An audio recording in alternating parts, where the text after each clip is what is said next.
Imagine standing at the edge of time, where the whispers of tomorrow are as clear as the wind.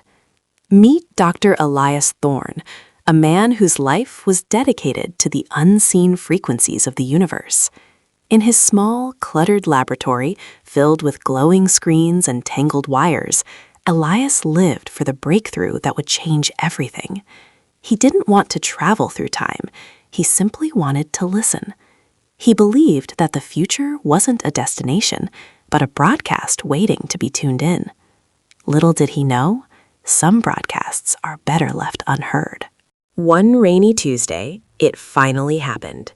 Tucked away behind a stack of old journals, Elias found it, the acoustic chronometer. It was an ancient-looking piece of tech, a hybrid of brass, glass, and pulsating energy that shouldn't exist. As he brushed off the dust, the device hummed with a life of its own. It felt warm to the touch, vibrating with a frequency that resonated deep within his bones. He had spent decades searching for this specific resonance. Now, it was finally in his hands, ready to bridge the gap between now and then. He put the earpiece on, and for a moment, there was nothing but the sound of his own heartbeat. Then, the static began, a crackling white noise that sounded like 1,000 voices speaking at once. He adjusted the dial, his breath hitching in his throat as the noise began to harmonize. Suddenly, the chaos cleared, replaced by a sharp, melodic chime. It was the sound of a world he didn't recognize. He was actually doing it. He was listening to a moment that hadn't happened yet. The excitement was overwhelming, a pure shot of adrenaline straight to his heart. The voices became clearer, more distinct, like listening to a radio station from another city. He heard laughter from a park 50 years in the future, and the hum of engines that didn't exist yet. It was beautiful, a symphony of progress and life that validated every sacrifice he had ever made. He felt like a god, peering through a keyhole into the secrets of the cosmos. He recorded everything, his hands shaking as he transcribed the sounds of a flourishing tomorrow. This was his legacy, the pinnacle of human achievement.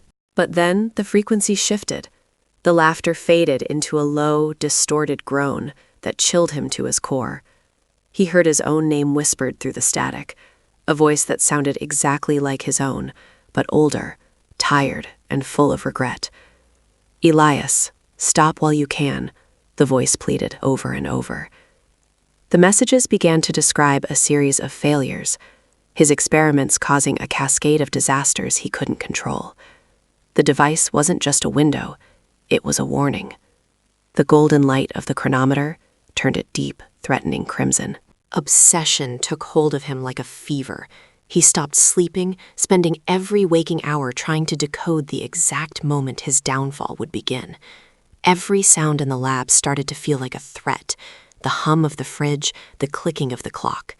He began to see patterns in the static that pointed toward his own betrayal by colleagues and the loss of everything he loved. Paranoia set in, turning his sanctuary into a prison of potential futures. He was no longer listening to the future. He was being hunted by it. Then came the final transmission, the one that broke him. It wasn't a whisper. It was a scream of alarms and the sound of his lab tearing apart. The voice told him exactly when it would happen. Tonight, at the stroke of midnight. He looked at the clock on the wall, the seconds ticking away with cold, mechanical indifference.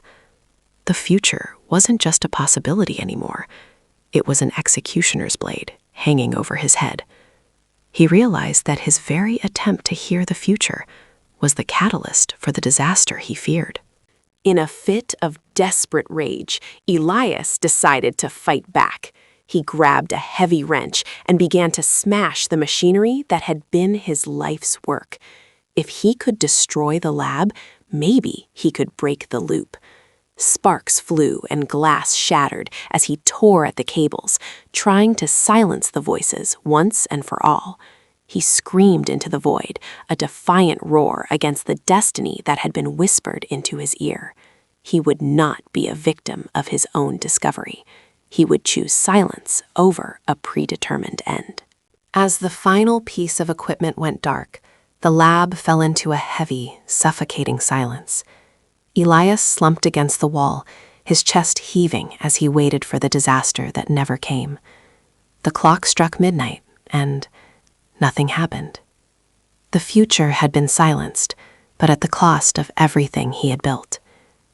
He realized then that the warnings weren't about an inevitable fate, but about the person he would become if he let fear guide his genius.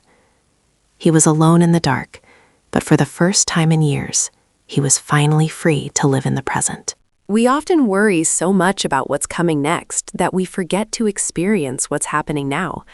The future is a story yet to be written, and you hold the pen. Don't let the echoes of tomorrow drown out the music of today. If you enjoyed this journey into the unknown, make sure to hit that subscribe button, like this video, and tell us in the comments, if you could hear one thing from your future, would you listen? Stay curious, and I'll see you in the next story.